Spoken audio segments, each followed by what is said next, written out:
Հայաստանի և Միացյալ Նահանգների միջև համագործակցությունը բարձրացել է նոր մակարդակի, վարչապետը պետքարտուղարի տեղակալին։ Միացյալ Նահանգների և Հայաստանի միջև համագործակցությունը խոստանում է բացել Հարավային Կովկասը որպես կենսականորեն կարևոր առևտրային ուղի, Էլիսոն Հուքեր։ Վրաստանը կվերացնի Եվրամիության խորհրդով ստեղծված կոռուպցիայի դեմ պայքարի բյուրոն։ Թբիլիսին նախատեսում է արգելել արտասահմանում բնակվող Վրաստանի քաղաքացիների մասնակցությունը քվեարկությանը։ Իրանը պատրաստ է վերսկսել բանակցությունները Միացյալ Նահանգների հետ, Արաղչի։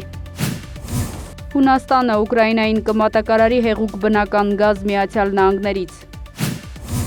Կիևը ձեռք կբերի շուրջ 100 Ռաֆալ կործանիչներ, Զելենսկին և Մակրոնը հուշագիր են ստորագրել։ Համաս խմբավորումը պետք է զինաթափվի, Նեթանյահու։ Բանգլադեշի նախկին վարչապետը հեռակակարգով դատապարտվել է մահապատժի, BBC։